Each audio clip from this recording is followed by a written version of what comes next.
Hello students, welcome back to the channel. तो पिछली video में हमने देखा था कि पर्सन कौन होता है। पर्सन नेचुरल ह्यूमन बीइंग भी कंसिडर होगा और आर्टिफिशियल ह्यूमन बीइंग भी। ठीक, आर्टिफिशियल मतलब इंस्टीट्यूशंस या कंपनीज, और नेचुरल ह्यूमन बीइंग मतलब बेसिक बायोलॉजिकल पर्सन जो होता है। ठीक, यानी हम और आप, सिंपल।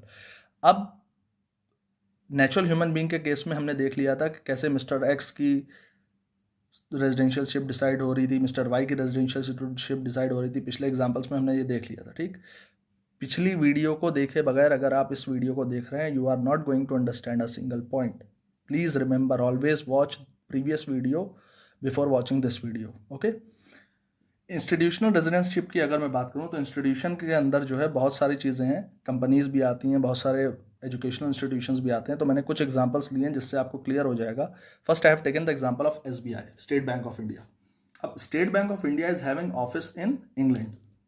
तो इंग्लैंड में ऑफिस होने का मतलब कुछ नहीं, हमें कंपनी का ओरिजिन देखना है। Where the state bank lies, it is lies in India, so residentship will be Indian. Okay, so it is a resident company.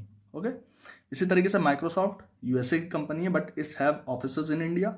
But Microsoft can never be the resident of India because उसका origin यहाँ lie नहीं करता। Company के sense में origin पे focus करना जरूरी है, from where the company is originated.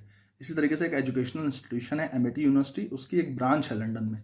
अब लंदन में ब्रांच होने का मतलब ये नहीं कि वो इंडिया के रेजिडेंट नहीं, वो यूनिवर्सिटी ओरिजिनेट कहाँ से होती है? It originates, institution originates from India, so it is called resident of India. ठीक, इसी तरीके से गूगल कंपनी यूएसए की है, लेकिन उसके ऑफिसेज इंडिया में बहुत सारे, दिल्ली मुंबई के अंदर, तो वो नॉन रेजिडेंट है वो कंपनी।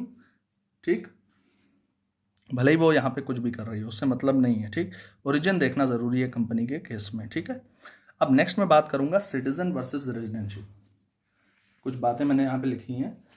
एक पर्सन जो सिटीजनशिप होल्ड करता है वो जरूरी नहीं कंट्री का रेजिडेंट हो। नंबर 2, एक पर्सन जो सिटीजनशिप होल्ड करता है वो जरूरी नहीं, जो रेजिडेंटशिप होल्ड करता है वो जरूरी नहीं इंडिया का सिटीजन हो। जैसे मैंने वो इंडिया और इंग्लैंड वाला एग्जांपल प्रीवियस वीडियो में आपको दिया था। ठीक, इसी तरीके से कोई एक कंट्री का सिटीजन है, वो वहां का रेजिडेंट ना हो ऐसा कोई जरूरी नहीं है। सिटीजन भी रेजिडेंट हो सकता है, सिंपल सी बात। ठीक, जैसे मैं आप लोगों को पढ़ा रहा हूँ, मैं यहाँ का सिटीजन भी हूँ, साथ साथ मैं यहाँ का रेजिडेंट हूँ, क्योंकि मेरी centre of economic interest India के अंदर ही लाई कर रहा है। ठीक है, और मैं यहाँ 100 दिन से ज़्यादा रह चुका हूँ, तो रेजिडेंट में हो गया, प्लस इकोनॉमिक इंटरेस्ट लाई कर रहा है, दोनों कंडीशन पूरी हो चुकी है। Sorry, not 100 days, I always forget, it is 1 year. ठीक, 1 ईयर रह चुका हूँ और मेरी centre of economic interest India में लाई कर रहा हूँ। ठीक, तो दोनों बातें मेरे साथ पूरी हो रही है, और मैं सिटीजन हूं तो भी ठीक है, चलेगा, नहीं होता तो भी ठीक है। ठीक, बट मैं रेजिडेंट कंसिडर किया जाऊंगा। ठीक है, तो सिटीजन कोई क्राइटेरिया नहीं है, citizen is just a legal formality which is related with by birth. Okay, in India. Now अब फिर से हम अपनी डेफिनेशंस की तरफ आते हैं, नेशनल इनकम और डोमेस्टिक इनकम। अब इन डेफिनेशंस को पढ़ते हैं फिर से।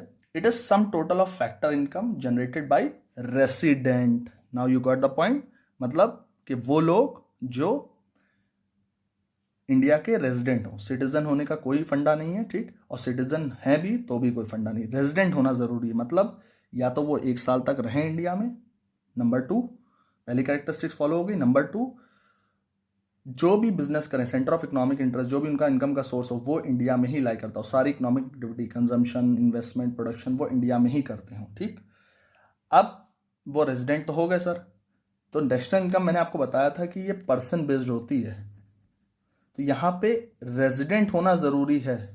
ये जरूरी नहीं कि वो इनसाइड द टेरिटरी है या आउटसाइड द टेरिटरी है। सर ये कैसे पॉसिबल है?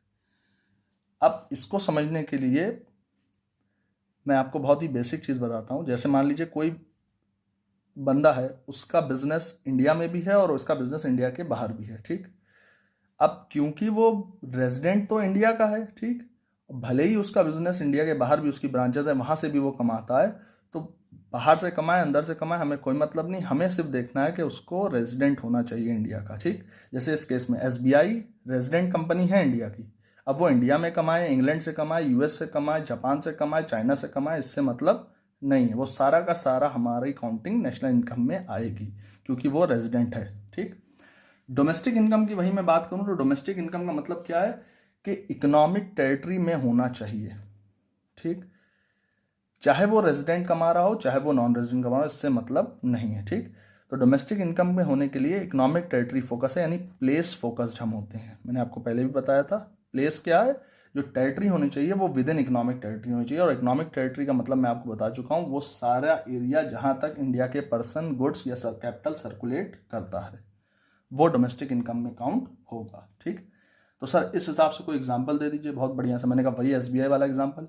अब एसबीआई जो अर्निंग इंग्लैंड के ऑफिस से कर रहा है, ठीक, वो डोमेस्टिक इनकम में काउंट नहीं होगी, ठीक है।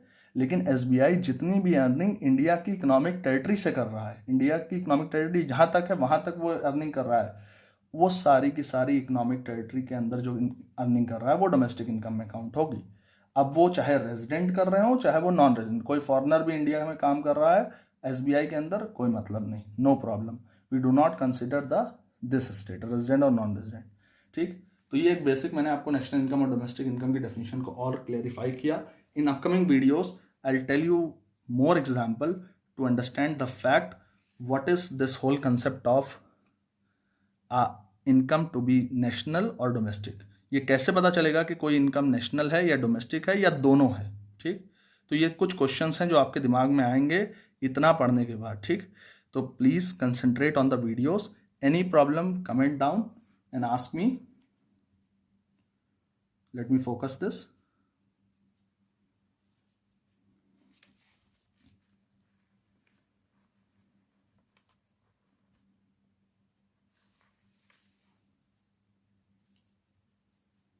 Okay.